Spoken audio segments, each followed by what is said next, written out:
event. I think the media, though, in a broader sense, did fail to really bring the Rwanda genocide to us, to make us fully comprehend what was happening.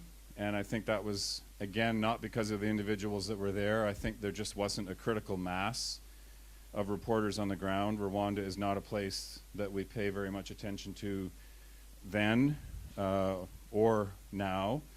So we didn't understand what was happening in the initial days, and I think in large measure fell upon this sort of template of African tribal warfare as an explanation for what we were seeing. And of course, media in Rwanda were for the most part compromised. Many journalists were drawn into the hate media of RTLM and other publications, and other journalists of good conscience were killed in the early days of the genocide, and so the story couldn't be told by Rwandan journalists either. In looking at the role of the media in the Rwanda genocide as a sort of baseline for this discussion, some years ago, and many of you have maybe seen this footage, this is, and I guess the trigger warning is, this is a couple of minutes of real footage that was taken in Rwanda by a British cameraman, a journalist, a guy named Nick Hughes, who was there in 1994 in those first days. And his footage, the producers of Hotel Rwanda actually asked him, could they use this footage? And if you've seen the film, there's the fictionalized scene where the cameraman, played by Joaquin Phoenix, comes rushing back with this amazing footage he's captured in the streets of Kigali.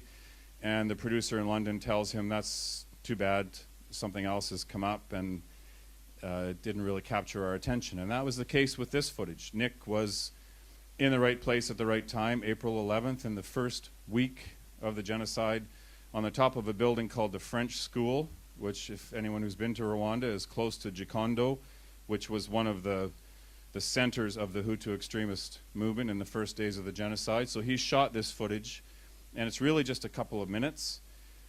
He got it to the airport, had to be uploaded from Nairobi. It appeared on CNN, ZDF that evening, and then just kind of dropped like a stone. So I just want to show you this footage, and in a way it will sort of echo something that we're going to see at the end of the evening, footage that was taken in Cameroon.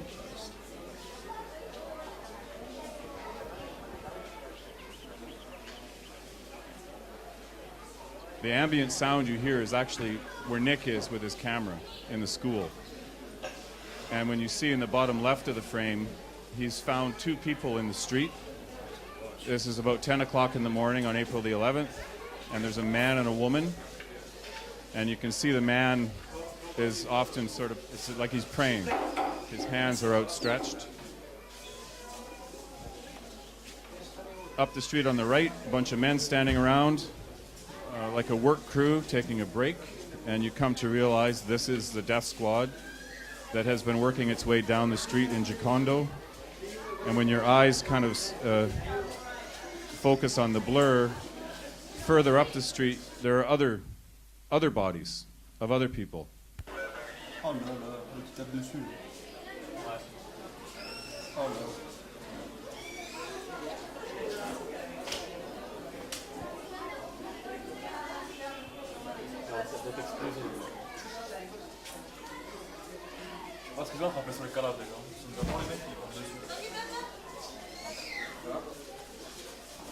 So Nick knows what he's shooting. You also notice there are jump cuts in the footage because he's worried both his battery and his tape are running low. But he appreciates the narrative arc of what it is that he's shooting, and he wants to be able to shoot until the end.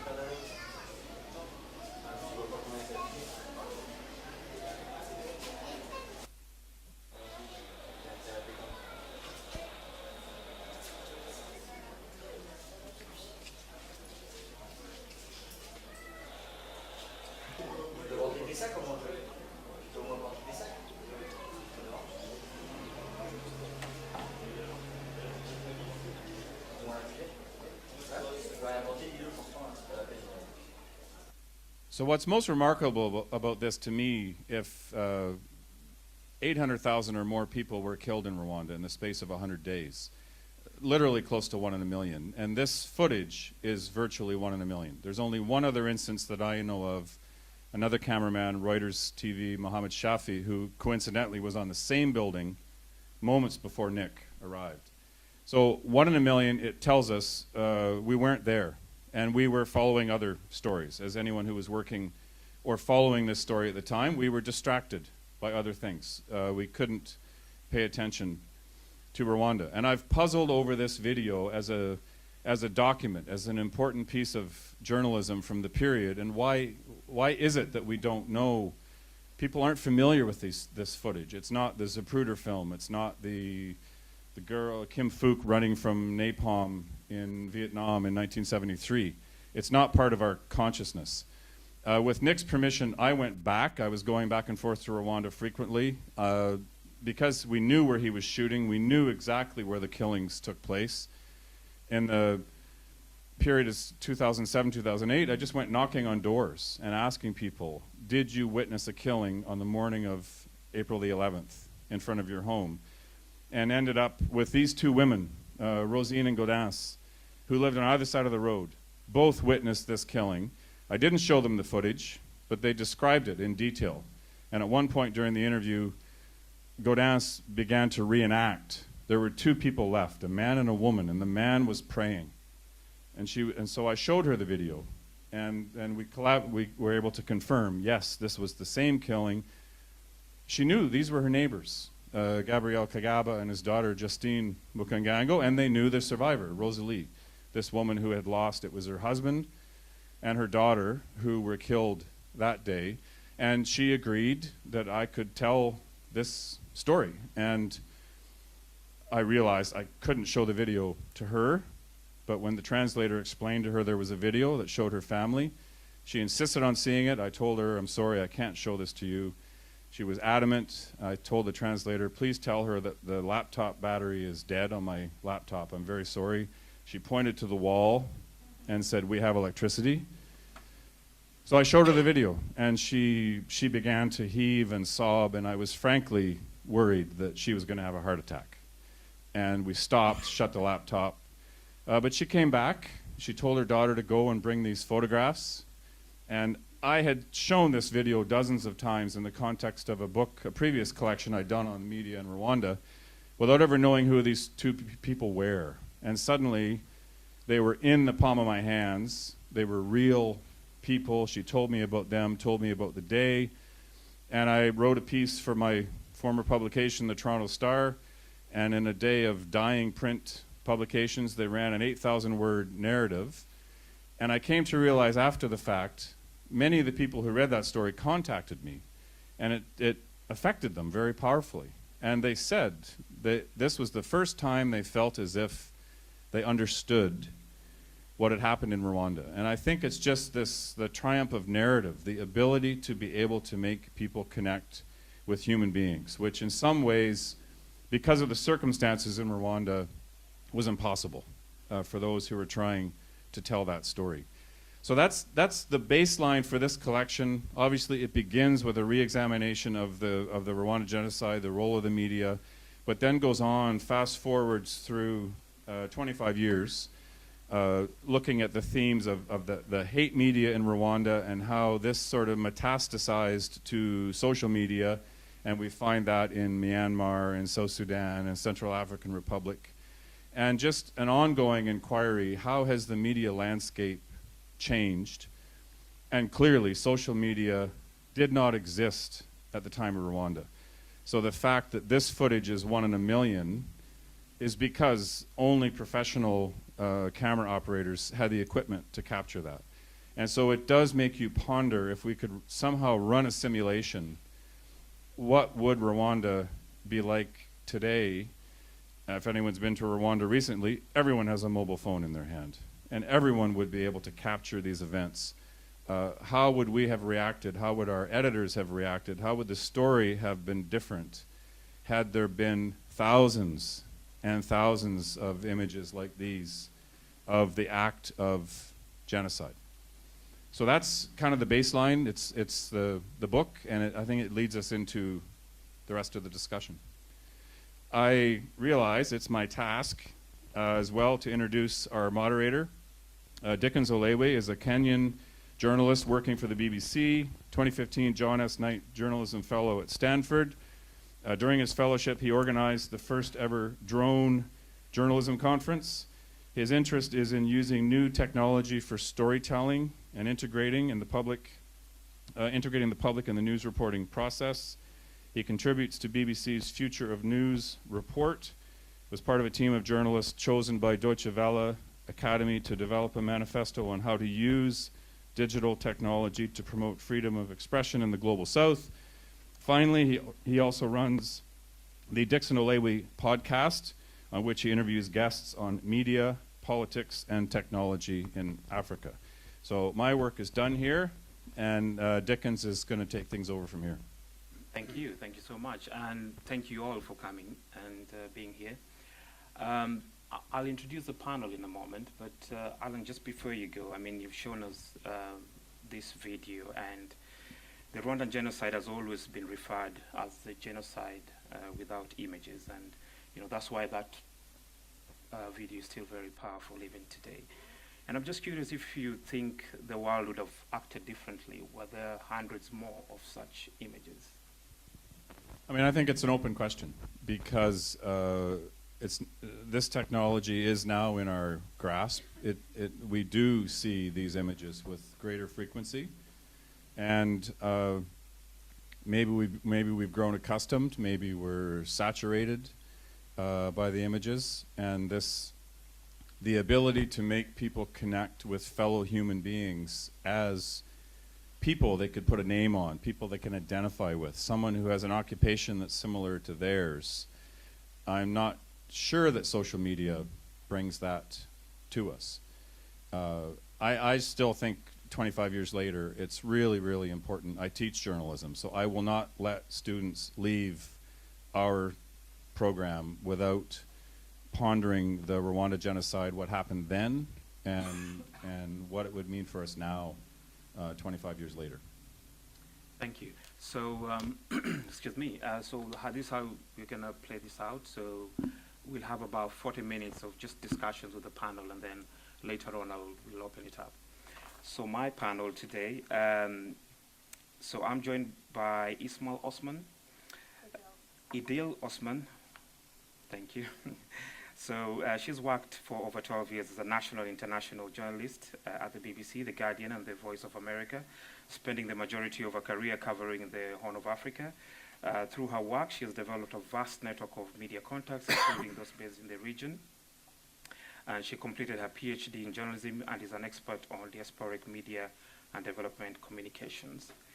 And we also have Alan Davis, Asia and Eurasia Director of the Institute for War and Peace Reporting, and basically will explain tonight how hate media online in Myanmar, primarily on Facebook, grew out of a history of hate media prior to the explosion of the internet of recent years. And Davis, who as well designed a media monitoring and reporting project on hate speech in Myanmar, for the Institute of War and Peace Reporting. And then we also have Aliaume Leroy, if you can just wave, from the BBC Africa I team, who basically will be talking about an open source investigation that the BBC did. And finally, we have Simon Cottle, Professor of Media and Communications at the School of Journalism, Media and Cultural Studies at Cardiff University. And you will reflect tonight on what's changed in the world of humanitarian crises and communication since the Rwandan genocide. So Simon, I'm going to start with you. In the book, you talk about how today's more complex and rapidly changing communications environment has opened up new possibilities for progressive intervention, and that is before, mass atrocities, during, and after. Can you a little bit talk about that? Okay, yeah, thank you for that. I used the term earlier on when I was talking to my colleagues here, communication ecology, and it suddenly struck me that's not a term that would necessarily be at the forefront of a journalistic way of thinking. But it is a way of trying to make sense, I think, of a contemporary communication environment, which is an increasingly complex one. In the past, we, as academics at least, have struggled with trying to make sense of what is happening in the world of communications. And there's been a dualistic way of thinking. So we've talked about old media and new media. We've talked about traditional media and digital media.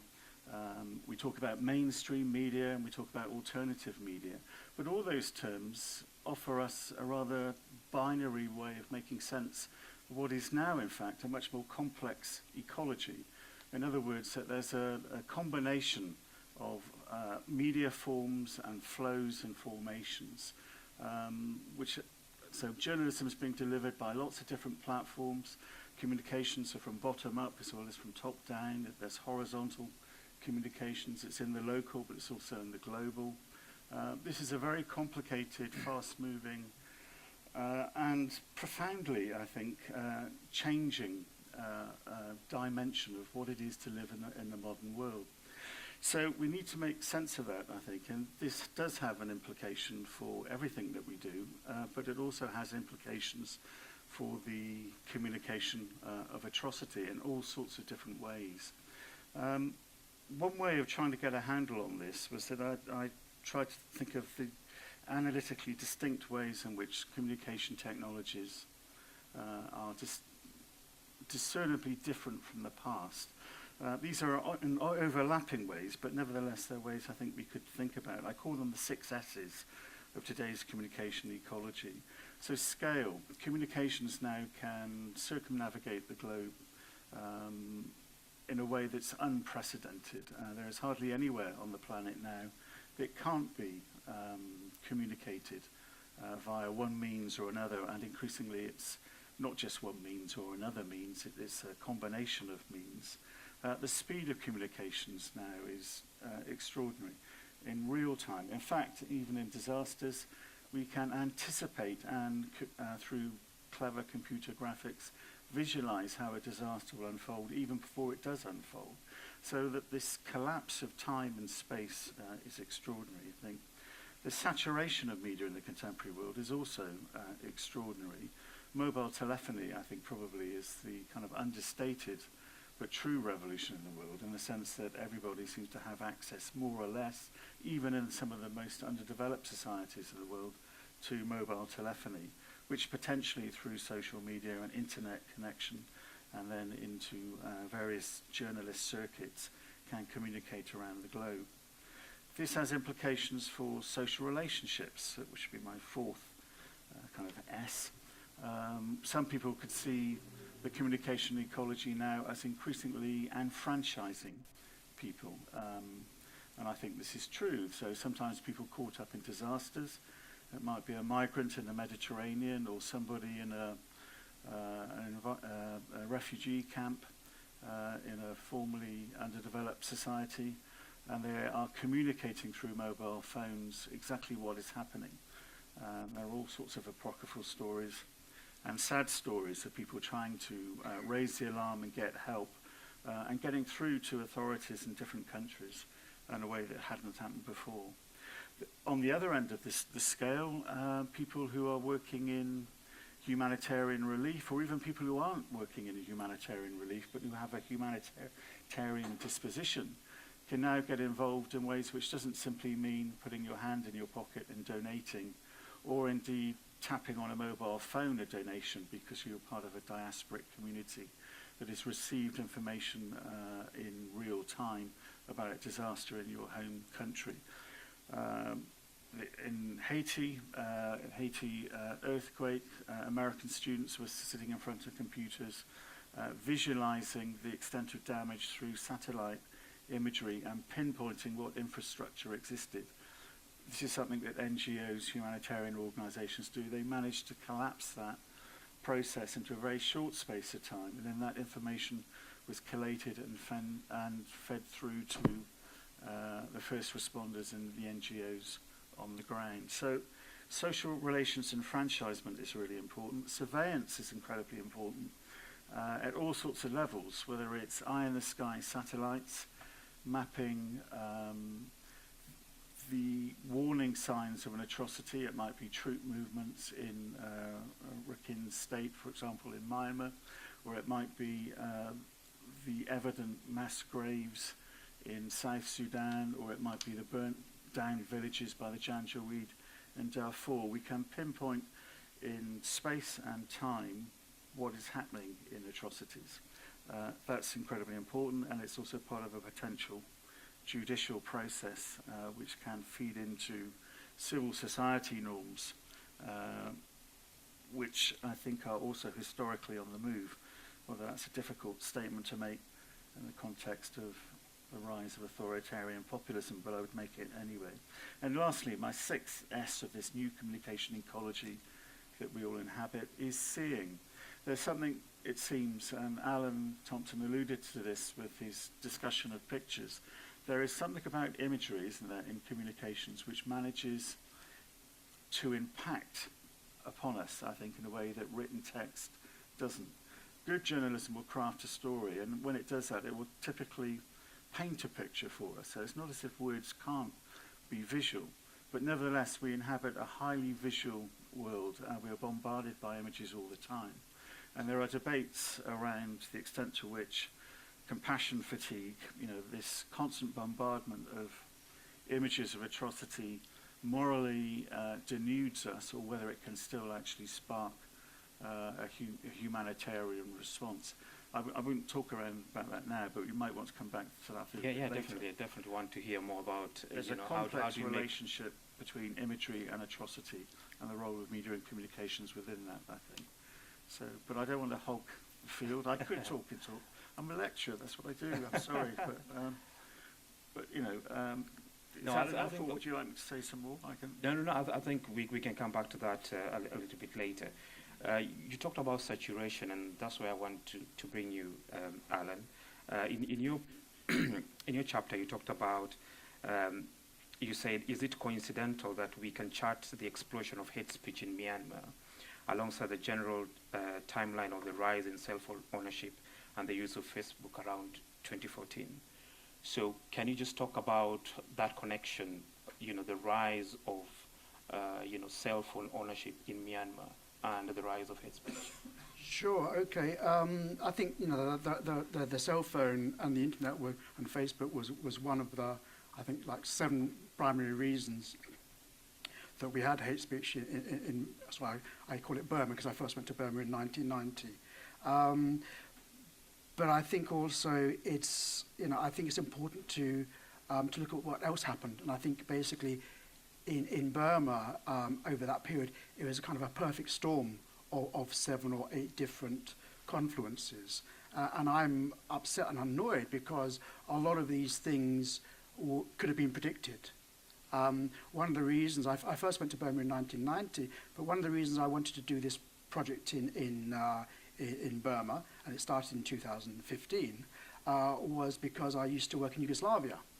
And I was in a place that people will know about, Vukovar, in September 1991. And I saw then, as after Tito collapsed, after a closed society became open, everybody celebrated freedom. And freedom is great, but in the case of Yugoslavia and in the case of Burma, after 40 years, that freedom was used to demonize others. And so in Yugoslavia, we had obviously the JNA and the Serbians, as the majority group, lording it over 7 different nationalities. In Burma, you had the Bamar lording it over 136 nationalities. So a lot of things, I don't want to make too much the comparison between the similarities between Yugoslavia and Burma, but there's a lot of similarities that we should have seen. And so basically it was, you go from a closed society to an open society. Freedom's great, but that's freedom to abuse as well as freedom to build. You basically, in Burma, you had basically the collapse of traditional media at the same time as you had the rise of social media. You had the fact that there's no sense of education, so people actually didn't know in terms of civil society how to behave. You had a lack of political will from either CIGI or anybody else. You had an international focus on binary things like symbols, CIGI elections, and avoiding the very, very difficult things that Burma is. When you come from a closed society to an open society, there's always going to be trouble. Always going to be trouble. And basically the international donor community just ignored that. They focused on the symbols, and that was tragic to see. And you combine all that with Facebook and with social media, and I do, sad to say, I do point the finger at Zuckerberg and others to kind of say, I don't know how you sleep at night, because you have created this monster that you don't understand. And I think there is certain things like, there's a great program on BBC TV4 about the negativity bias. And so social media really divides people, and was really used to divide people. So just when, in the 70s, when you had the great stuff in the TV news, 3 or 4 great TV stations in America, families gathered around TV stations, and there was a dialogue, there was a national debate around Vietnam or what have you. You don't have that anymore in Burma. You don't have that anymore in social media. So it was ripe for exploitation. Finally, the nationalists, the Buddhists, and I'm a bloody Buddhist, but the Buddhist nationalists exploited that. You did have also, sadly, Islamic terrorism. That was exploited. So all these 7 or 8 things all came together in a perfect storm. But I can imagine there will be some people who will push back and say, I mean, maybe in your chapter you actually talked about this activist who was saying, our leading and most powerful institutions, schools, media, Buddhist church, and most importantly the military, have succeeded in turning the bulk of us into proud racists. So in terms of, this kind of vile attitudes towards the other, technology, the platforms, Facebook and the like, are just manifesting what's existing, not necessarily, bringing in new attitudes. True. But again, I think Zuckerberg and people kind of said, we're going to bring the world closer together.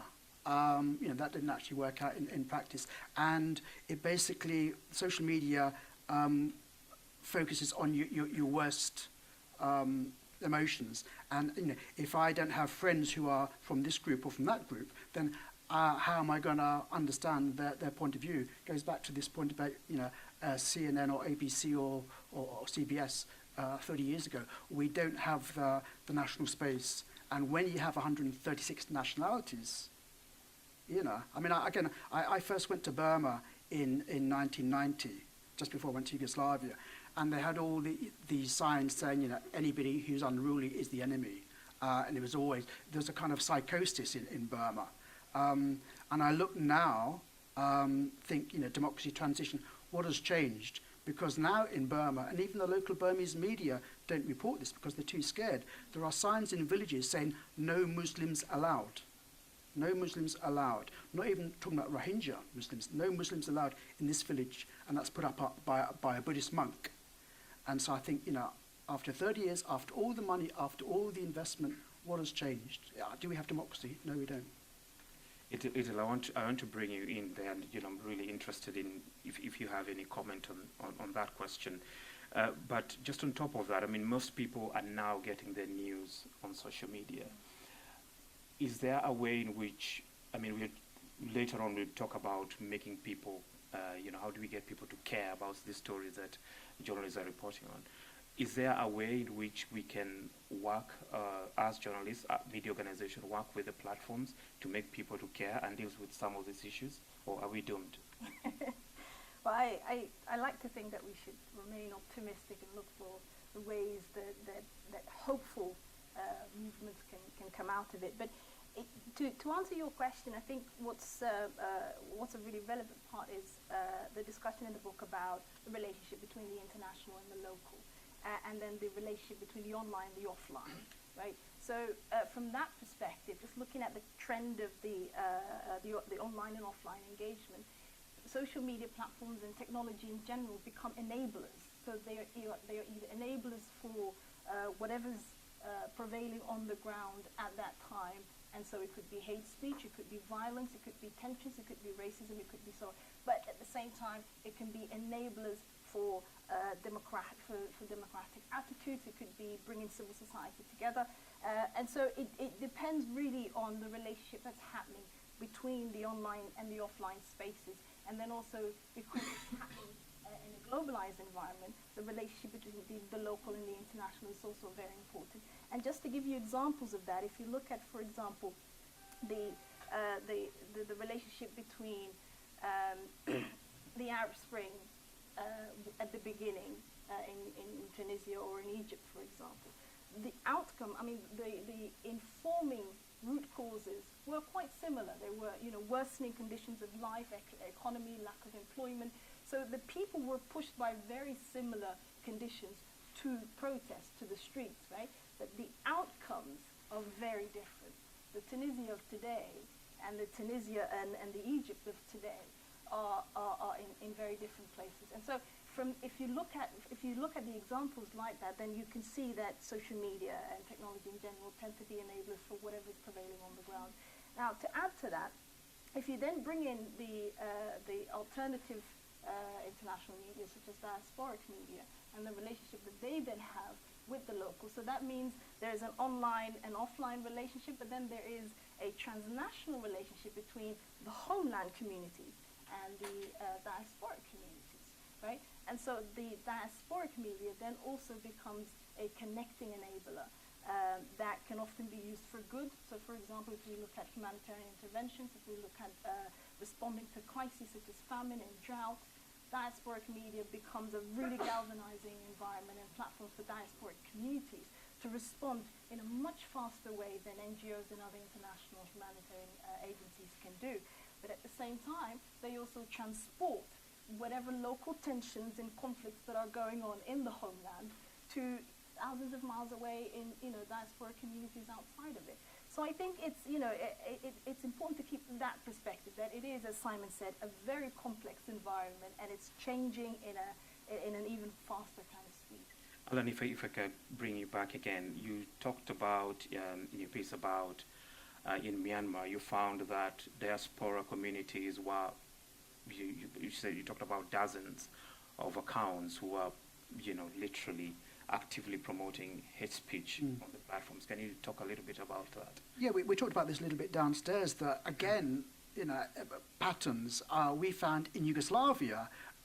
There were the Croats and the Serbs fighting in Bondi Beach, and in Canada they were basically really driving the narrative back home. And it was very sad to see in Burma, in Myanmar, some of the most xenophobic people on social media, and I swear they were working like 25 hours a day. They were based in Singapore or Canada, and they were typically really demonizing what they call Kala, which means like Indian Muslims.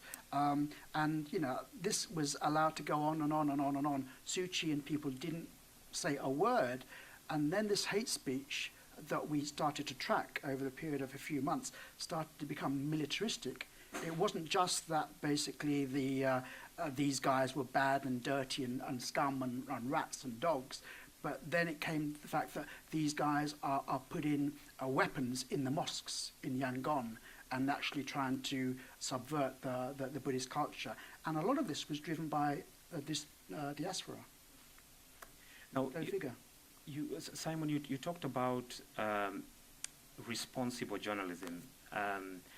I just wanted to, if you could just tell us what does actually mean, because I come from a country, and I think many people would probably relate to this, where the phrase responsible journalism would mean things like the presidents or the top politicians telling you that you should dissuade yourself from doing reporting that raises the political temperature, as they call it, or inflaming passions, and be patriotic. So I assume that you don't mean the responsible journalism is hands on heart.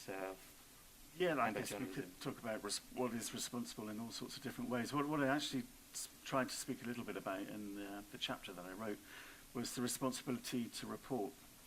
And that is obviously playing on the responsibility to protect, which was a doctrine that was formulated, as you know, by the UN in 2005, which many countries in the world signed up to as signatories, which is about having an obligation to protect people when a sovereign state seems to be unable to protect its own population, or worse, is actually the perpetrator of violence on its own population.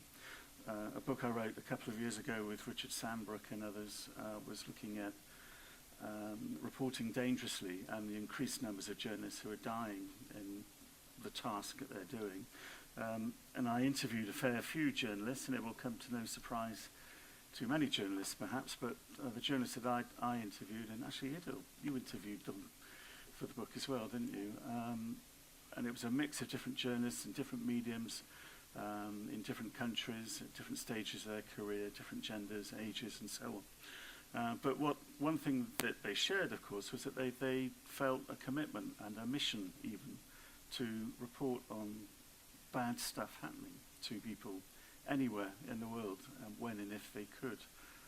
And I see that as something which is, it's an obvious thing to say, but it's something that's been relatively neglected, I think, within academic discourse. We're so caught up with what's problematic or what is the deficit within journalism as we see it. But actually journalism has increasingly, and for reasons that we could think about, made a stand, I think, to try and deliberately report on some of the most heinous acts that human beings are capable of around the world. There are subtle differences. You talk to people in the BBC, they will talk about their responsible mission in one way, a way which would perhaps be, they would run shy of being seen as an advocate for any particular response or any particular policy. But you could talk to other people in countries like Mexico or Brazil, where their commitment would be to the society in which they live and the way in which the terror or the criminal violence or the authoritarian violence that they're witnessing is seen as corroding their society. So they have a very kind of a direct and immediate, visceral response to that type of situation, I think. So journalists are engaged in reporting, and they do it for good reasons, I think. There are historical impulses underlying that, which we don't very often talk about. But I'm slightly mad, you'll have to forgive me. I go back to ancient Mesopotamia and I take my history forward from there. And when we do that, we see that the growth of universalizing religions and the formation of morality, we see the beginnings of democracy, and these democratizing impulses in society now are deeply ingrained and being globalized around the world. We see the impulse of individualization and the fragmentation, but the individualization of society. We see the impulse towards humanitarianism, institutionalized in the 19th century, but now codified and organized in the NGO sector. The development of human rights post-Second World War, and now, the new lexicon might be about human security and insecurity. But these impulses are part of the civil sphere. They're part of the civil society, which is a moral society, actually. It's a moral sphere. We have moral horizons about what should be happening in the future. And so that's why we all feel so, I think, alienated or upset when we see things that are obviously contrary to those norms of justice and what is right and what is wrong. Journalism plays a really powerful role in that, and journalists are not separate from that civil sphere, that historical momentum. So in trying to understand why it is that journalists place themselves in the field of danger for the book that I wrote on the increasing numbers of journalists that are being killed, not only do we need to talk about the changing global conditions that have increased risks and threats attached to them, but we also need to think about the motivation and the moral imperative, I think, that a lot of journalists feel very strongly, and I support that. And it worries me that my academic colleagues have so far failed to fully appreciate that. They talk about a different way of making sense of that, this type of responsible reporting. If I could quickly follow up. Yeah, with that. definitely. If, on what makes that picture that you've just painted, Simon, more complex is how the responsibility to be a journalist is then also co-opted and translated in different countries. You know, I mean, one of the things that I find really interesting is I teach development journalism at SOAS, that's where I'm based. And if you look at the way development journalism is interpreted in places like Ghana, for example, or in many parts of Africa, actually, it is seen, it is interpreted as a national responsibility for you to ensure that you keep the peace, you keep the stability, you make sure that you contribute to the development of your nation, of your society, of your country. In other words, it's exactly what you've said. It is an alignment to be in the line of the government, right? And so the way that Simon is explaining responsible journalism and how the journalists feel a sense of duty to report on atrocities, to report on wrongdoings, to report on the, and which includes reporting on the government, is it has been, you know, is completely different to how it would be interpreted if you go to places in many parts of Africa, for example. So I think it's those kind of the ability to co-opt what a concept can mean that can really galvanize and make a positive difference makes that journey slower. And the other thing I was just thinking about, Simon, as well, is just hearing you talk about what you just said. I'm constantly coming back to, I mean, as a journalist, I'm very much aware about my limits and the ethics of the job. But should we be spending more time to explaining ourselves to the public? Do they really, really know what we do? Do they really appreciate the mission? Why, like you say, journalists actually put themselves in harm's way to get a story? Should we be doing more of that? Probably yes, although it already exists in part, doesn't it? I think. I mean, one of the phenomena of the late 20th century, now 21st century, is that the media, including journalism, has become increasingly self-reflexive. So journalists will talk about other journalists. There'll be programs about journalism. There'll be programs about Marie Colvin, you know, and probably one of the most profound documentaries I've ever seen, I think, about a war correspondent. I wrote a study about Stephen Lawrence a few years ago. There was a lot of media reflexivity. What I mean by that is that the media is scrutinizing other media and thinking about what they're doing, and it extends beyond journalism into drama or literature or current affairs and documentary programs. Channel 4 has done some amazing work, I think, on Sri Lanka, for example, the killing fields. It's done some amazing reporting. No, actually it was the BBC, I think, that was talking about atrocities in Congo. So there is good work out there, I think. Journalists do need to explain themselves a little bit more, but many of them do, actually. So for example, Jon Snow and people from Channel 4 and others from the BBC, they'll quite often write blogs, and they'll be describing in quite emotional ways the scenes that they've been witnessing and reporting on, but they didn't feel they could emote too much in the actual reporting. So they're kind of using this panoply of different platforms, aren't they, I think, to actually try and enlighten people about the experience of working in these different circumstances, but also what it actually feels like. And that's really important, it seems to me, to explore what it feels like. And I think good journalism isn't necessarily tabloid journalism when it starts to emote, when it starts to engage with the emotional experiences, and it can do that through various means, including individualistic stories and accounts and experiences of I won't go on too much at the moment. So I'll definitely want to hear from you, Alan. I just want to have an additional question so that you can take this as well. I wonder whether you can give us a, you know, I wonder whether this was your experience, but definitely want to hear your reaction.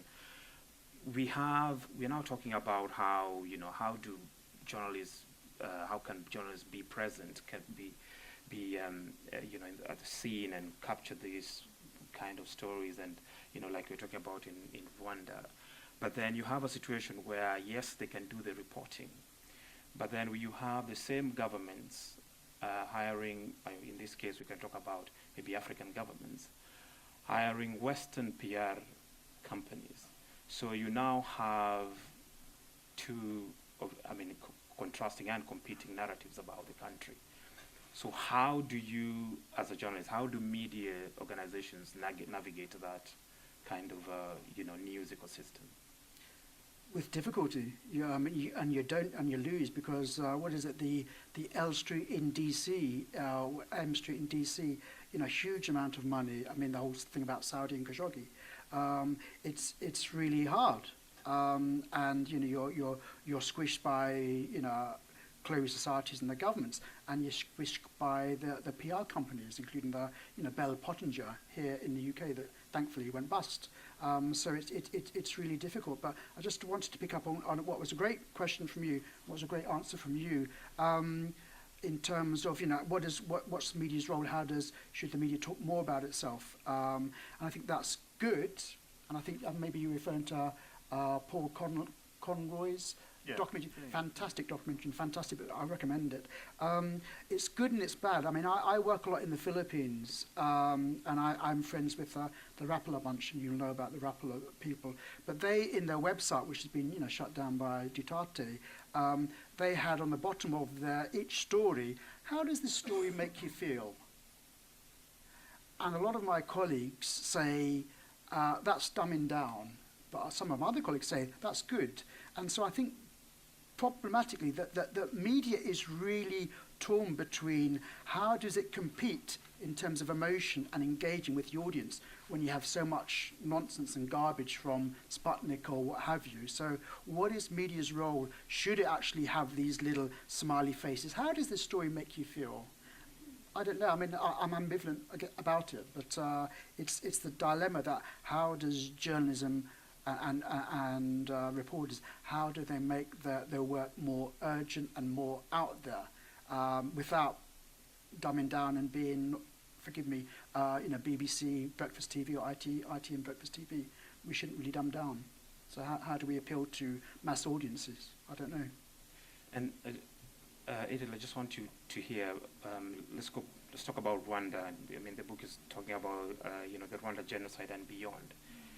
I don't know whether you can just reflect on what the impact has been to the media in Africa, especially when it comes to the Rwandan genocide. What has in terms of professional journalists and just the media industry as a whole? Are there any reflections you want to share? Well, I think the one of the best things that I've read in this book is the stories about how journalists in Africa have covered the Rwandan genocide. So, there's a wealth of information in there. But looking at the past 2 decades, one of the good things that I think we as a media society have done is to reflect on our failings, the failing to report on the genocide, the failing to understand what was happening. And Alan did a wonderful account of how that creates a baggage, a sense of baggage, a weight that you feel that you need to offload in some capacity, and you could do that in writings, you could do that in media outputs, you could do that in films, documentaries. But one of the things that I think we've done well, and I'm going to come to what we haven't done so well. One of the things that we've done well is to keep the Rwandan genocide in our memory and to keep it alive. What I think hasn't been done too much is to, and perhaps this is not just limited to the genocide, it's limited to our short attention span for staying with the people post-atrocities. How have so accounting and understanding how their lives are being shaped post the conflict, post the atrocities, right? When I was at the VOA, one of the stories I covered was looking at refugees that had recently been resettled in Ohio from the Horn of Africa. Mostly Somalis, but there were also some Ethiopians and Eritreans. And there was a gentleman that I spoke to in a cafe, and he pointed to a guy that was walking in front of, we were sitting at Starbucks, and he pointed to a guy that was walking in front of the Starbucks, and he said, that guy lives in my neighborhood, and he's the one that killed my wife and my 2 children. And they live in the same neighborhood. And so, you see, we've covered the atrocities that were happening in Somalia, the civil war and the ensuing conflict afterwards. We know about Operation Restore Hope. In many ways, Rwanda is a victim of what happened in Somalia and the failings of Operation Restore Hope. But what I think we haven't done enough of is to look at what happens to the people. How do they continue with their lives post these atrocities? Because I think that will do two things. One, it will keep a spotlight on the issue as it's continuing to unfold, but at the same time, it's also keeping what's happening in their lives at the forefront of our minds so that we can continue to provide support. Support comes in different ways, we focus a lot on the immediate response of providing humanitarian support and development, and maybe a couple of years afterwards we think about how we can help with the reconstructing efforts and so on. But we often neglect how, the support that is needed by the social fabric that is broken. And so the people, the repair of the people, right? So the repair of the people inside the country where the atrocity has happened, but also the repair of the people that have fled the atrocity. Okay, great. I think we're running out of time, so I want to quickly rush. I have a question for you, Alan. So just a couple of days ago, we had two Myanmar journalists, Reuters journalists, who won they won a Pulitzer Prize. Could you just reflect on what that actually means? A, for the journalists, and I know you in your chapter you talked a lot about the problems within the Burmese media. Is there any sort of indication that this will mean anything to the local journalists? Well, very good question. Firstly, congratulations to those two journalists. I think one, the family has had a baby, and he's not really seen the baby because I think he lives in Senjel. So it's all credit to those two guys. And I've heard, I'm sure other people have heard, that they will be released soon. I think some deal has been done. But I think the problem is that when they're released, there'll be a lot of outpouring of bravo, what have you. But it's a symbol. And I think it's presumably been done to lessen pressure. And so while it's fantastic for the families and fantastic for Reuters and what have you, and it's atrocious that it should come to this. And, I remember being in the Frontline Club, 10, 15 years ago, talking about Suu Kyi when she was still in jail or in Sin, whatever. And, she was celebrated as a great leader. But, we put her on a pedestal. So these two guys, when, inshallah, finally they're released, fantastic for them. But it's taken way too long. Had it been real, Suu Kyi would have stepped in. She has all this social capital. She has all this capital that she didn't want to spend. So she should have done it a year ago or 2 years ago. So on the one hand, in the short term, it's fantastic. But in the longer term, it's a symbol. And it's part of the problem that we focus on symbols and not, the nitty-gritty, as you were talking about. And Simon, you talked about the right to protect doctrine, and I just wanted you to, there are people who will probably be thinking about, yes, journalists should try and raise the alarm as much as they can when a population is facing extermination. But at what point do you, because at some point you can easily get into the warmongering part of it all. So how can you just talk a little bit about how do you balance those two, where yes, you were definitely trying to report a mass atrocity that is impending, but you don't want to be alarmist as well? I guess this goes back actually to the earlier question that you asked me as well, which is about the role of communications in the unfolding process of atrocities. So that's in terms of the run-up period where there are always warning signs, including journalists being attacked and killed very often, to the actual reporting of an atrocity itself, and then also following that in terms of processes of civil society reconstruction and truth commissions and all the rest. I think you're referring to the responsibility to protect doctrine. It's a fallacy that, as my reading of it, it is imperfect as it is. It is, I think, one of the only ways in which the world can collectively recognize an atrocity when it's happening and actually have a moral obligation beyond the sovereignty of the state to actually try and do something. So in the context of an atrocity, sovereignty is seen as embodied within the individual rather within the state. And it's that state sovereignty that has actually enabled, I think, atrocities to have been committed in the past. So there is a seed, if only a seed, of historical hope, I think, and the responsibility to protect doctrine. In terms of the media responsibility, it needs to report the warning signs, it needs to actually raise awareness. I don't think that happened in Myanmar. I'm sure there would have been signs in Myanmar about an impending persecution of the Rohingya Muslims. There is always signs because you see a rise in tension and a rise in othering and hate speech and all the rest of it. In terms of the responsibility to protect doctrine and what should happen in the, internationally in the context of an atrocity, it doesn't mean we go straight to resumption of military intervention. There can be all sorts of means: political pressures, regional pressures, local pressures, diplomacy, economic sanctions. And that should be included in the reporting. And the reporting needs to reflect on that and to give people that sense of there are options and who's talking about this, and let's have that public debate. That journalism has a responsibility, I think, to create a public space where options are explored. If it comes to a military intervention, this is a complicated terrain, but again, the responsibility to protect doctrine, as I understand it, means that there are various principles, 5 basic principles, before actually military intervention would be conceded. It has to be proportionate, it has to be necessary, there's no other means, and a range of other principles. And again, the media has a duty to explore those. I don't think it did in the context of Libya, for example. So there's a range of ways in which media and journalism particularly has a responsibility to report, which is obviously intimately involved in the responsibility to protect. We live in a mediated world. Politics is conducted, as we know, in and through the media. Atrocity is also mediated now, and there are ways in which we can get some leverage, I believe. Fantastic.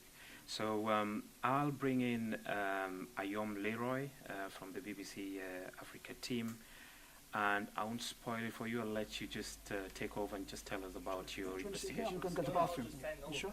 I'm going to hit the bathroom. Well, good evening, everyone. Sorry, not used to those. Good evening. It's a pleasure to be here. I was supposed to talk with my senior producer, but sadly, well, not sadly, well, that's good for him, but his wife and him had a baby, so it's a good event, not sad. But the good news is I can say whatever I want because he's not around, so I've got freedom, total freedom. The video I'm going to talk about is very similar in a way to the genocide, the 1994 genocide video that Adamson showed you at the beginning.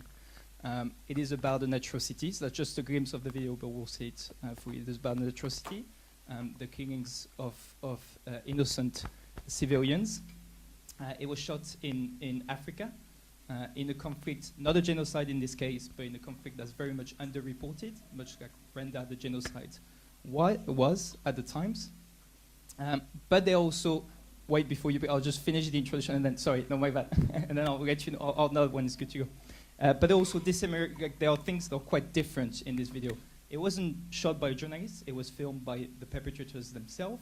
What we call the atrocity porn, or things like, the different words going around about it.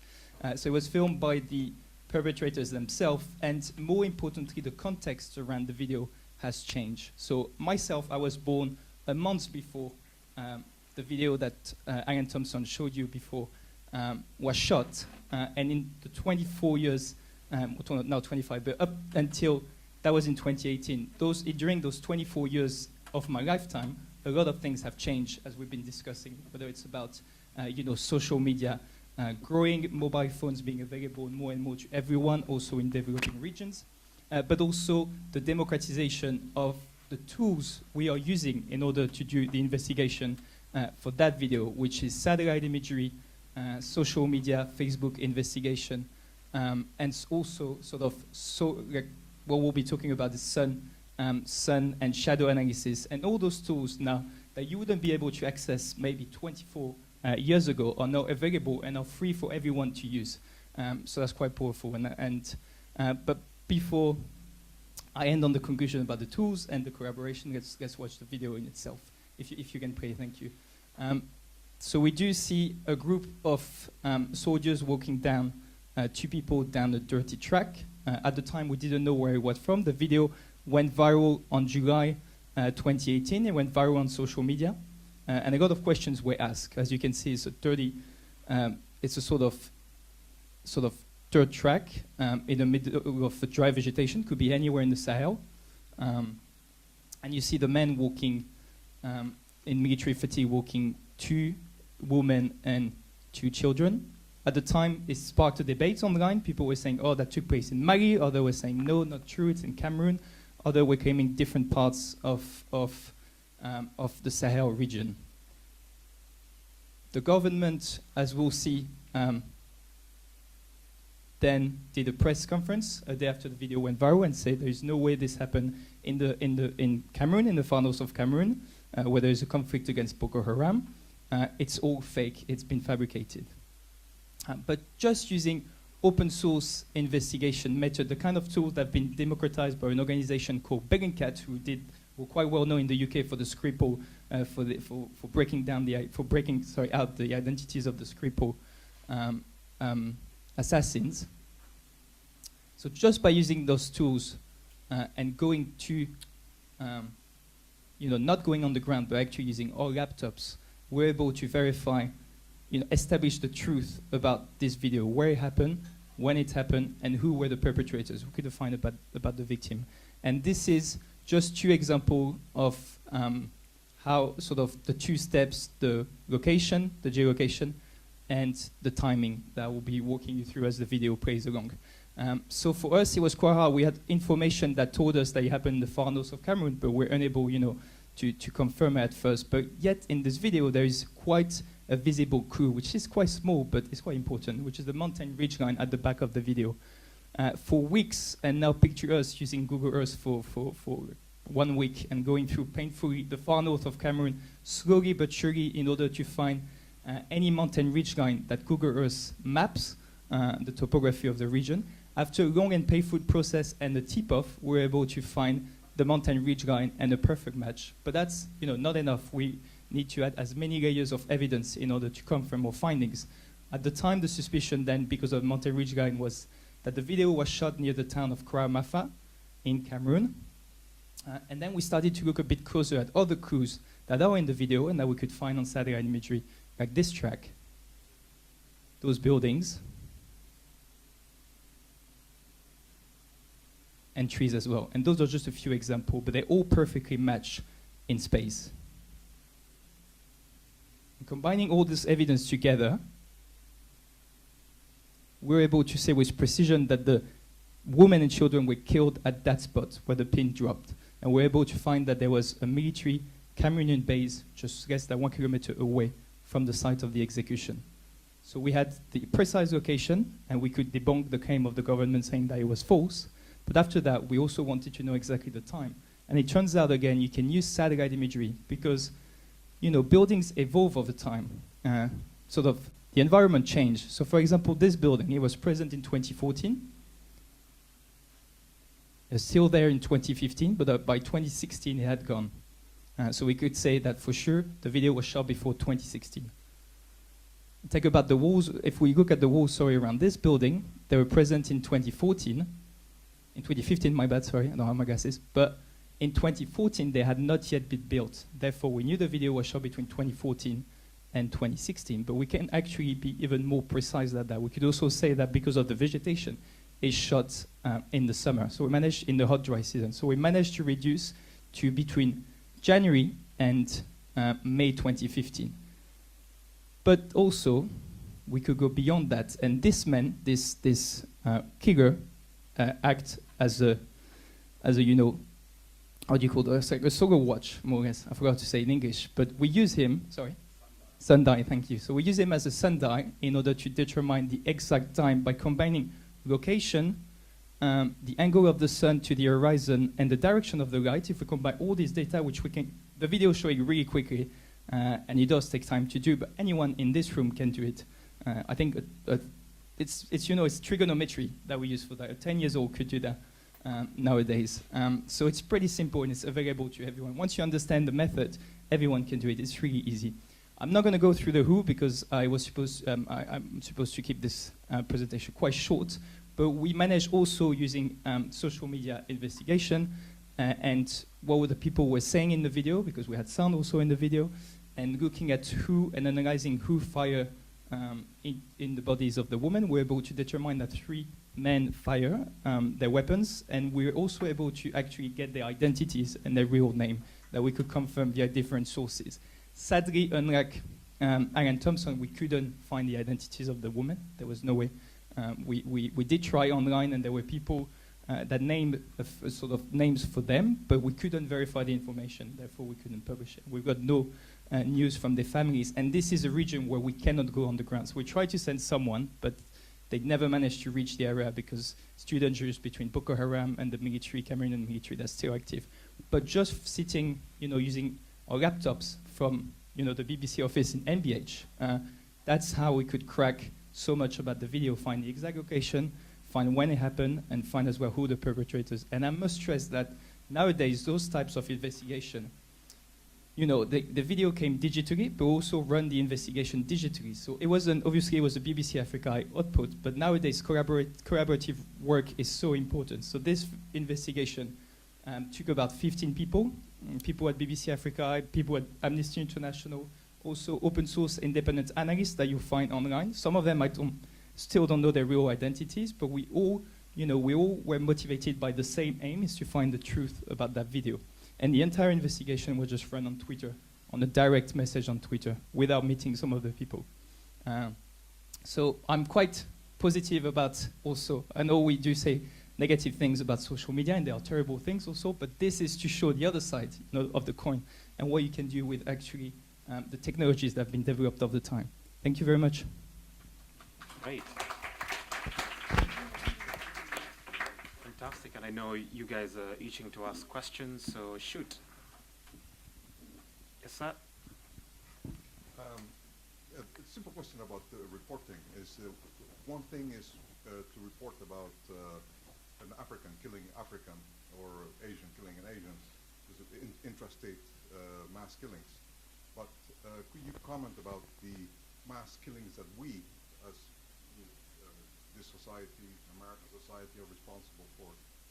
It comes to mind 2.5 million Iraqis killed, and include the sanctions plus wars, 2.5 million people killed. And what do you say about that reporting? And it's not done by accident. The United States refuses to sign the Anti-Genocide Convention, so it's not unheard of that they would be also responsible for genocide. Is that question directed to anyone in particular? No? Okay, I'll take, yes, sir? Thank you.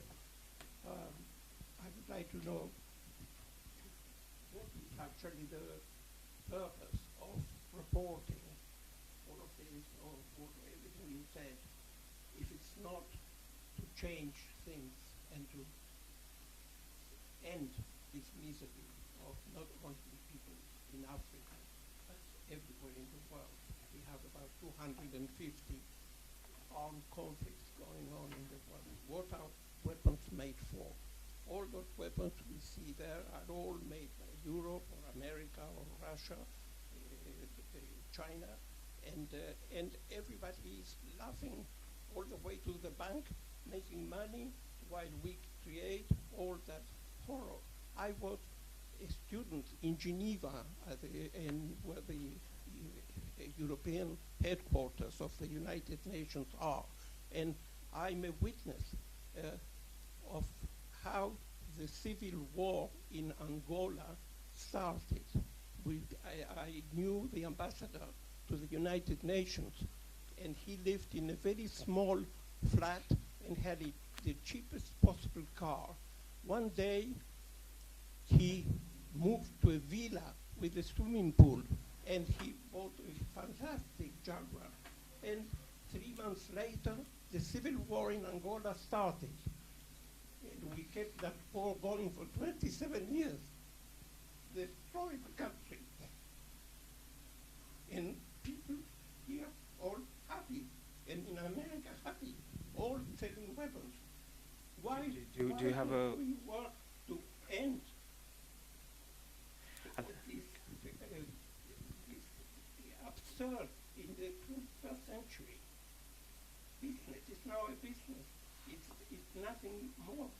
We have in Africa, of course, plenty of workers. I know so many people. I travel. I have a peace movement for demilitarization of the world, but I travel mainly as a musician, and that took me to African countries, and I've met many who in Nigeria and in Ghana became very rich thanks to the genocide in Rwanda. This is something that we cannot accept.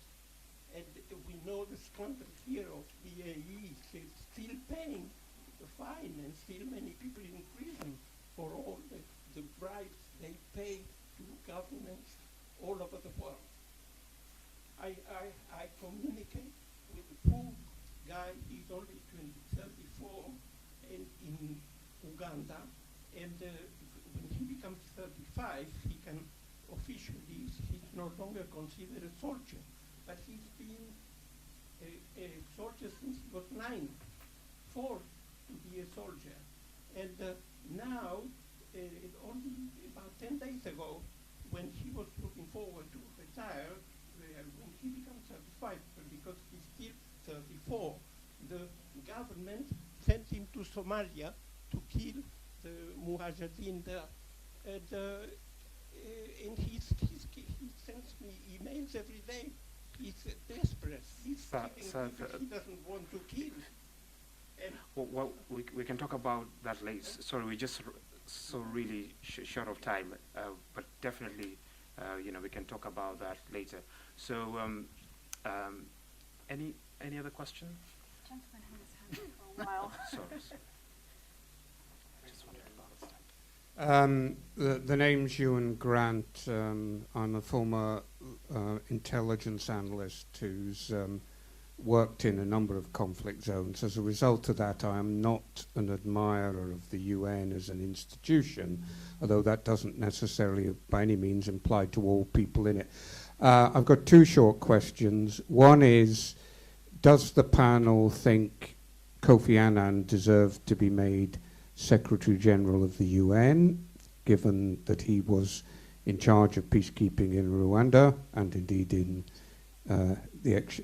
ex-Yugoslavia, where I've worked for several years? And secondly, in relation to the very, very powerful presentation the gentleman from the BBC gave at the end, what was the response of the Cameroonian government to the investigation you did? I presume they lied through their teeth. Thank you. Okay, I think should we just get the panel to react to that before we? Alan, did you want to take the first question? What was the first question? Should we report on genocide that may be committed by the Western countries? Yeah, there's a lot of othering, I think, that's going on in the way we report, and it's almost our nature that we associate these atrocities with the developing world and with Africa, and you make an absolutely valid observation that clearly mass atrocities have been perpetrated, continue to be perpetrated by our own militaries, and we don't seem to train the same lens. We don't treat them as equivalent, and we should.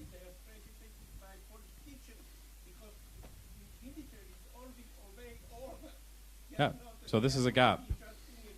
It's yet another gap in our reporting.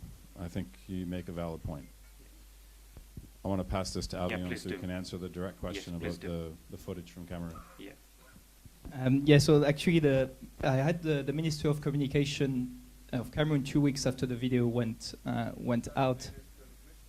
You can also name him as that, yeah, that's true. And actually when I told him, did you see the video we put out 2 weeks ago? He said, what video? No, I didn't see any video from the BBC. I'm sorry, I can't comment on something I haven't seen. So technically, there has been no response from the government about the investigation. They didn't acknowledge the video, they didn't comment about the findings, they didn't comment about the BBC, just nothing. So, and that, they didn't try to no, because it's important to note that the government did, as we're doing the investigation, the government did decide to arrest people. So they didn't acknowledge that the video took place in Cameroon or that it was done by Cameroonian soldiers, but they still went out and arrested people, some of which were able to confirm the identity. So they did react in a way by arresting people, but never by responding to the findings. And they never admitted that, the Minister of Communication never admitted that he had been lying to the Cameroonian people. In the press conference he did. Simon, do you want to take the Kofi Annan question? No, I don't. I mean, I'll talk about media and communications, but that would just be an opinion on my part. Okay. I would like to take the first question, though, if I may, Sure. which was your question, I think, which is basically pointing to the basic hypocrisy that we find in the field of journalism, which is rooted in a geopolitical orientation. So Western journalists are going to go shy or scared, possibly, I think, in terms of their critical scrutiny of some atrocities, but in other parts of the world, not. The starting point, I think, for any academic discussion, or for most academic discussions, and there have been many of them over the years, many studies of conflicts and wars and disasters, is that, and I try and encapsulate all of this rather sort of too succinctly in what I call the calculus of death. There's an institutionalized, cynical disposition within an awful lot of journalism practiced in the West. And journalists know this, and they'll quite happily talk about it themselves when you talk to them about it, I think. They know that some countries are more interesting for their readers, viewers, than others. They know that some people's deaths are more important and significant than other people's deaths in the world. That, to me, is an amoral and probably immoral position to adopt, but it's become institutionalized in the field of journalism practice and work. It's just how news is oriented, and professionals know it, and they for the most part, go along with that.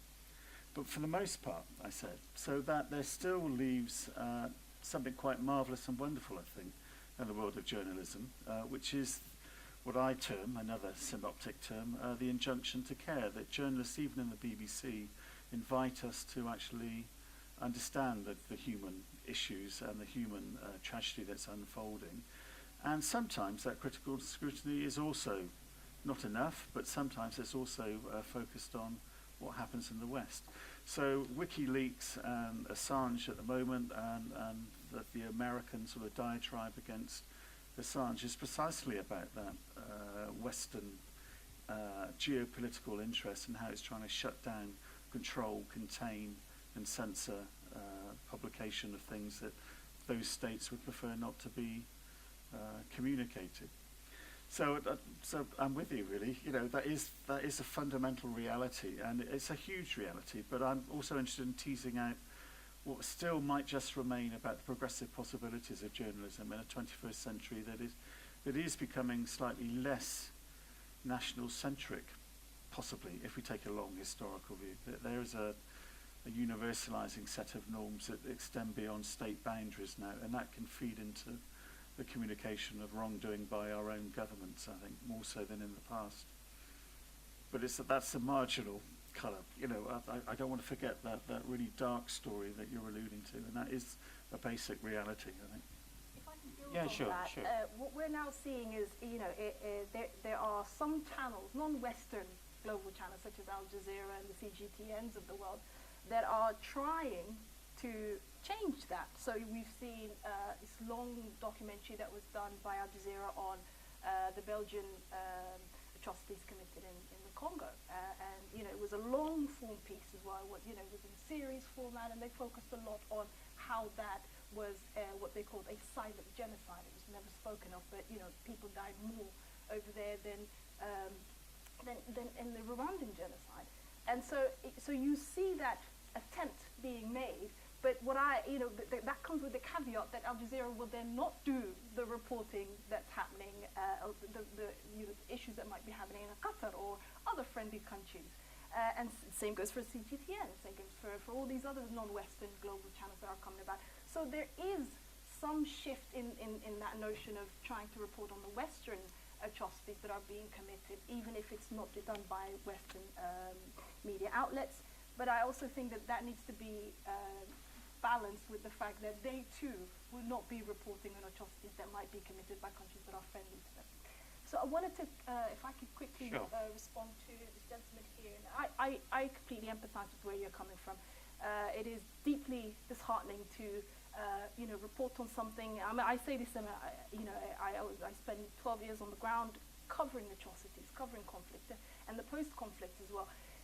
And you spend a long time doing this, and it's very disheartening when you don't see the kind of change that needs to happen and the betterment, and you see the people that you left 10 years ago, you come back to the same, and they're still living in the same conditions, they're still battling the same problems. So I see where you're coming from, and I empathize with your sentiment. But the point that I want to make is that reporters are part of a larger community, a larger jigsaw puzzle, right? The book refers to a lovely concept that I've personally really taken to, which is the human circle and the expanding human circle. And so, as reporters who are empathetic and that report with care, I think the role that we play is part of that larger jigsaw puzzle of where you have other people that play the other roles of acting, of enacting, of reacting and doing different forms that reporters may not be able to do. So I want you to bear that in mind, that reporters cannot do everything, but the main thing, let me finish for you, okay?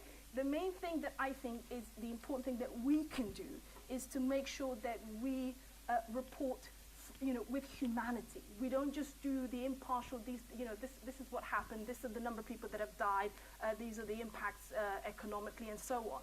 But we do it with care, we engage with the people, and so we try to create a human-to-human connection despite the distance that may be prevailing. I think that's the biggest role that we can play as reporters, and to encourage other people to also play their responsibilities and act on their moral obligations. So that includes governments, that includes media activists, that includes NGOs, humanitarian communities, and so on. So it's that larger human circle, including everyday people, that I think can all play their part to react to what reporters are informing them about. Alan? Yeah. Yes. Yes.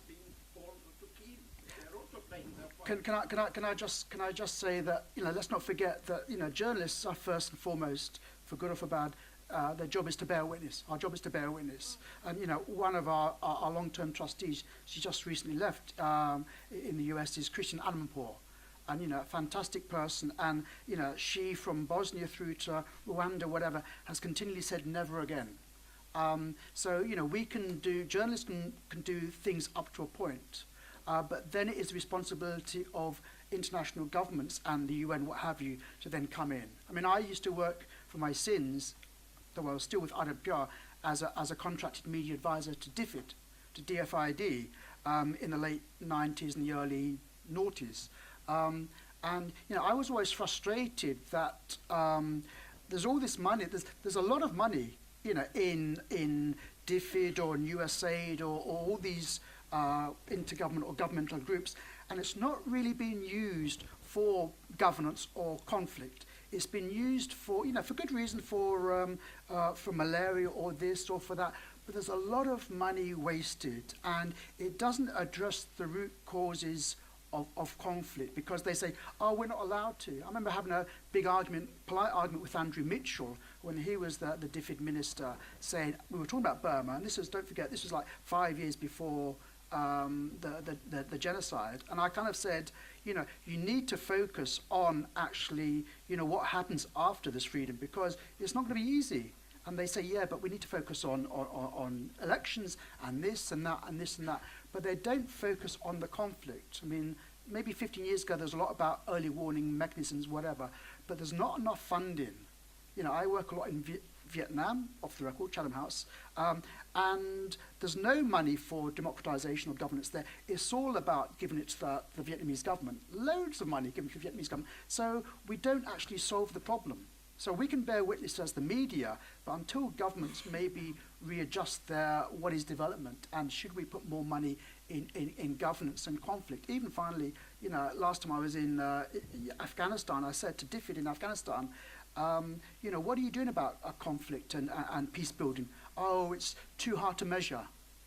So we're going to build another road or bridge. It's a killer. Okay. Mhm. Because Mitchell, you're quite right, made the error of giving the Rwandan government a huge amount of money, which I'm afraid the leader of the government, forgive me, I can't think of his name, Kagame, thank you, went and used on funding bandits in the eastern Congo to extract the minerals. Mhm. Thank you, yes, exactly that. To extract the minerals there. So that was a huge mistake, and I think the government has learned from that with respect. And if it doesn't, their policy is not to do that now, to give it to governments necessarily. They give it to people on the ground, NGOs and other organisations on the ground, who can actually administer the money better. But maybe Okay, they do, but maybe not so much Can in I- terms of conflict or governance, because there needs to be more money for conflict and governance, conflict resolution, because they say that's too hard to measure, so they don't do it. That's the problem. Okay, let's take another round of questions. Yeah. Hello, my name is Sarah Priya.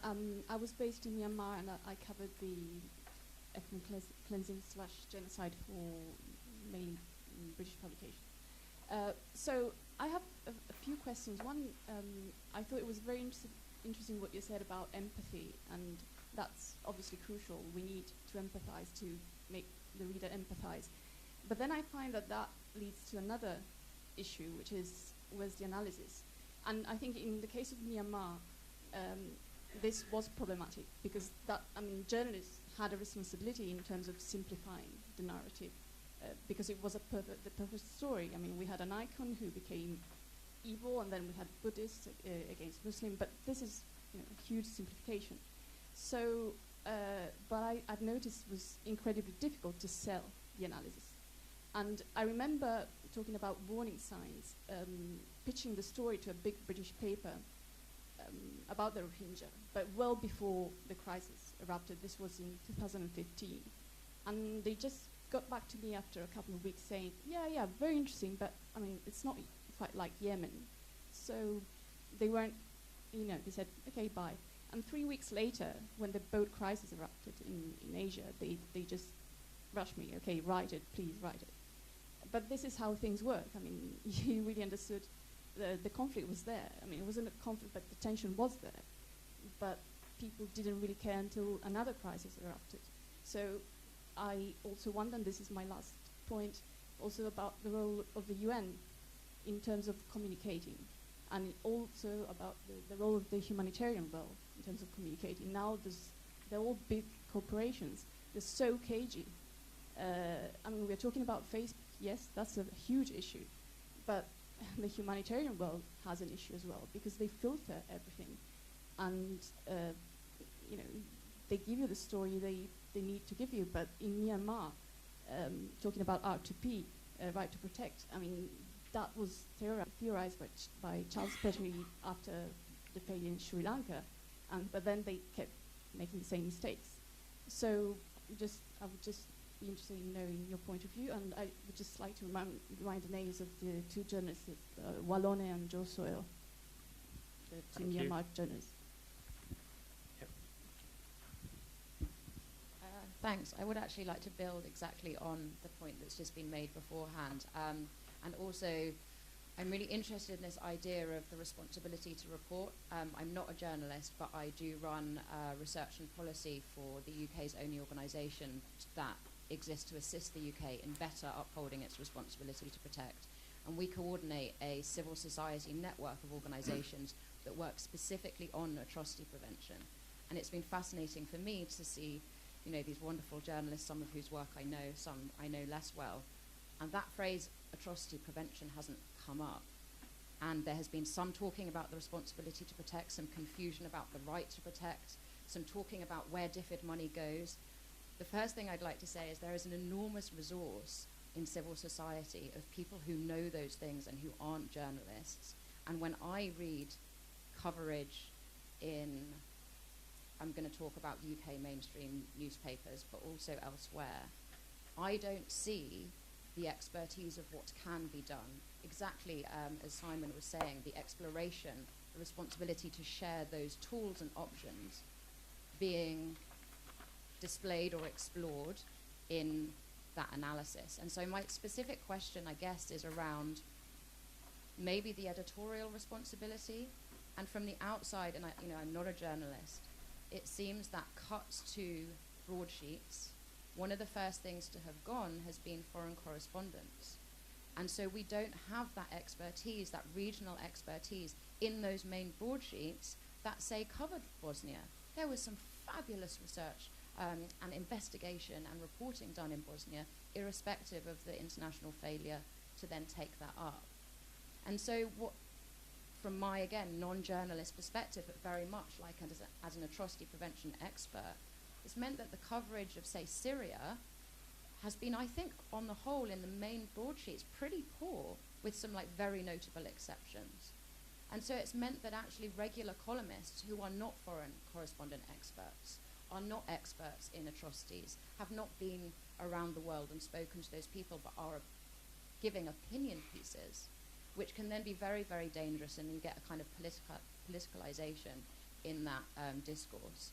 And so I guess my question to all of the panelists would be, how can we take this excellent research that is being done, this excellent reporting, the diasporic, innovative approaches of, genuine kind of real investigative knowledge, and kind of how can that bridge these gaps in our reporting? Because the MPs that I talk to, they only read the Times and the Telegraph and maybe the Guardian and maybe the Mail. And if that reporting isn't in there, it doesn't influence the people that I spend my time trying to support. So I guess it's around bridging the civil society, the policy, and the knowledge, and kind of to talk about that sort of changing landscape at that level, which is not to say that fabulous work hasn't been done by journalists in many other corners. It's just often not seen. Thank you so much. Thanks. We should basically run out of time. Do you just want to, I guess it's a question for all of you, do you want to just take both of them and as we wind up? Do you want to start? At your doorstep. Okay. Yeah, well, I mean, a very good point. Starting with Myanmar, I think, I found that with going back to Vukovar in 1991, I was coming back to the UK after September. I think I got out just in time. But then I tried to make the international media here in London aware of what was going to happen in Vukovar, what was happening in Vukovar. But they weren't interested at all until Dubrovnik started to be showed. When Dubrovnik started to be showed, it was on TV, then Yugoslavia came to the mainstream media. But during Vukovar's time in September, it wasn't at all. So it's really tragic that it takes the destruction of a town, a UNESCO town like Dubrovnik, and yet bodies they weren't interested in. I think you make a very good point. I don't know what the answer is, but I think the problem is even The Guardian, the long reads are fantastic, but the investment in foreign correspondence, as we all know, has collapsed. 20 years ago when I was starting out, 25 years ago as a journalist, I worked on the foreign desk a little bit of the Telegraph. There used to be 5 pages of foreign coverage. There used to be loads of correspondence. In The Guardian now, there's nothing. It's all opinion. And these opinion people, it's cheap. And so the coverage is appalling. It's really bad. Syria, I understand, why coverage is so bad, because, poor downstairs, there's John Cantley, a picture of him on the wall. It's just way, way too dangerous. But I agree, I don't know what the solution is. And as you say, the MPs are informed by the media, and if the media are not informed, God help us. So it's an excellent question, but I don't know the answer. Well, perhaps I can chip in. I think on one hand, it's important that we keep perspective. There's been cuts made left, right, and centre when it comes to journalism, not just in foreign desk, but we're talking about everything that journalism was capable of doing has been cut, and that coincided with the multi-layered approach of journalism. So now journalists aren't just journalists; they are multi-journalists. So they have to do their journalism on multiple platforms. So they're expected not just to, if you work for the Times, you're not just doing an article for the Times newspaper on print. You're also doing it online. You're writing a blog. You're tweeting about it. You're putting something on Facebook. And if you're lucky, you're also doing something live that's video recorded, right? So it's a multi-formatted way of doing journalism, which puts more strain on the journalist, because it's just one person that's doing all of this, right? So the one correspondent that was, writing a regular piece 14 years ago is now the same person who now has to put all this material across all these different platforms. So there's a lot of constraint that's happening, and then on top of that, you've got the pressure, the time pressure of the speed that and the immediacy that things are expected to be delivered at as well. So I think we need to sort of bear that in mind. If we're going to point the finger at the fact that they are just doing opinion pieces now, these are the constraints and the realities that they have to work with. But that being said, I think that has also created room for more citizen journalism engagement, right? And so the space, the gap that has come out of the foreign correspondents that are no longer there in places like Syria or places like in the border Middle East and East Africa, we've seen those being replaced more by local reporters that are being hired. Personally, I think that's commendable. I mean, I've been going back and forth to the Horn of Africa for the last 15, 20 years, and there's brilliant local reporting that is done. There are journalists on the ground that really know their stuff, that know what they're talking about, and you don't have to worry about them incorporating the socio-cultural issues and the historical dynamics. They know, right? So the fact that they now have spaces where they're not just reporting for their local radio station, they're also putting articles and contributing to the Times, to the New York Times, to the BBC. For me, I think that's actually something that is commendable. We should probably look at how that may be contributing something good, something positive, right? And then you talked about the how can we make sure that there is more relationship between the civil society, policy community, academics, and so or journalists and civil society. I think there's at the moment there's a sort of a lack of proactivity on both sides, right? I mean, I used to work. I started out as a local journalist with BBC Radio Leicester, my hometown, and we started a new program that was targeting the African community in Leicestershire and Rutland. But we had, I think, just myself and our presenter who's Ghanaian, and the rest were just not connected to the community at all, and we're supposed to be in this program. And so, and at the same time, we had a growing number of African migrants that were settling and based in Leicester. So one of the things that I suggested was, let's all go, those of us that work on this program, let's organize a community engagement event. We go to the heart of where they live, we do information and meet and greets. They get to meet us, we get to meet them, and at the same time, if you do that regularly, people, you build the trust and you build a connection. Because on one hand, if we as journalists sit on the back fences and say, oh, they're not engaging, they're not commenting, they're not calling in for our calling shows, so how are we going to engage them, right? We need to get out and actually meet them as well. We need to build the trust that there's a lot of mistrust that's going on, especially when it comes to ethnic minority people, from black and brown people, Muslim people. There's a big mistrust that's going on, and so they don't have an appetite to engage with you. So you need to go out of your way and show that you genuinely do want to tell their stories and you want to include them. Then they will be forthcoming as well. And I've seen the same thing from the civil society side as well. That they're not as proactive. But if we have the intention of both sides engaging with each other, because when I left, I spent 3 years at the BBC, but by the time I left, they had a big network of local community people to work with. So when they had stories that had different angles and different topics, they knew who to call. They didn't need me anymore. I think that's the kind of bridge building that needs to happen.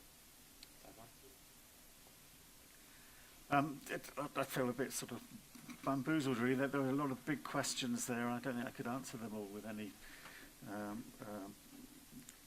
grace, really.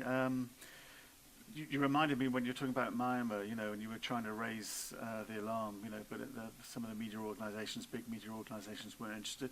So what's changed? Michael Burke, when he reported on Ethiopia in the 1980s, there'd been a whole great effort by people on the ground to try and get the media interested, and that was very late in the day when Michael Burke wrote his, memorable reporting, Dawn, Quorum, the scene of biblical famine, the like of which we haven't seen all of that very clever reporting, humanistic reporting, and beautifully filmed by Mohammed Amin, I believe. The issue of whether emotion and that human empathy is enough or not, no, most certainly it's never enough, is it? But it is probably necessary. So it's necessary but not sufficient. So that then kind of begs the question, well, how do we inveigle analysis and commentary and debate into journalism, and including the brilliant forensic work, I think, which I'm so excited by what you've done there. I just think it's amazing, you know, and I just really hope that and you've already been working with other civil society organisations and NGOs and so on, but that needs to be taken through into the kind of judicial process as well, doesn't it, as an incriminatory process of prosecution and so on. And I really hope to see that develop in the future, but I think it's groundbreaking and exciting. Just let me say a few words perhaps about journalism as a communicative form. There are many ways in which journalism can communicate, and some of these technologies are or affordances is the term we use now, isn't it, are offering new possibilities, I think. So just going back to Myanmar, just to kind of pick on one example, I remember when the Rohingya were fleeing into Bangladesh across the river and at the end of Rakhine State. The BBC correspondent was there. You could hear audibly, you could hear the shots of gunfire over the river. You could see the burning villages and so on. And he was there, and he had a live feed from the BBC internet site, and he was taking questions from ordinary people in Britain and elsewhere, actually, and he was then putting those questions direct to some of the people who were accumulating in the refugee camps on the borders. And it just seemed to me that, if we were trying to build bridges, and it seems to me, how do we build a bridge between what we see on the screen and what we feel and think and what we might be capable of doing as citizens, because we're all part of this. That's the kind of the responsibility, is it not, to report and to protect. I just thought that was an amazing example, really, how a technology can possibly start to begin to break down bridges. And he also the correspondent gave audiences an indication of the NGOs who are working in the field, if they wanted to get involved and so on. And it's a very small kind of use of technology, but I thought that was a good thing to do. It then needs to be followed up, obviously, with analysis, and there you need kind of expertise and people on the ground and people like yourself, and that needs to be, that commentary needs to be incorporated into the structures of broadcasting or newspaper telling. But the way stories get told, the communicative architecture and the way in which that involves different technologies seems to me to be an exciting area, and it's an area that really hasn't really been studied sufficiently. It's about how do you involve personal, first-hand experiential testimony, including visuals, including effect, as well as information, as well as analysis and deliberation. So we need to work across kind of the analytics of communication as well as the more visceral and expressive modes of communication. And we need people to think innovatively, I think, about how they can do that in the field of journalism. It doesn't answer all the questions that you've raised, but it's something I think that also needs to be calibrated in terms of what we mean by analysis and what we mean by an empathetic form of portrayal. But I think there's something to be done there, and I think some new technologies are going to contribute massively to that, potentially. But it comes back to your point, I think. It is about civil society, isn't it? And I don't make a separation between journalism and the civil sphere. We're all in this together, and it is an historically moving trajectory, I think, and sometimes it's 2 steps forward and 1 step back, and we seem to be going back a little bit, but I think the overall momentum is certainly to include more sources, more voices, more views, and more value points, because we live in a multicultural, globalizing world, in the world of communication generally, because that's expressive of the nature of what it is to be a global citizen now, I think. So we live in cosmopolitanizing, to use another big term, world as much as a cynical and capitalistic world, I think. But both are kind of struggling with each other, I think. So tensions and contradictions, certainly. Great. And that's a good way to end. And Idil Osman, Simon Cottle, Alan Davies, and Alan Thompson and Aliaume Leroy. Thank you very much. And thank you all for being here.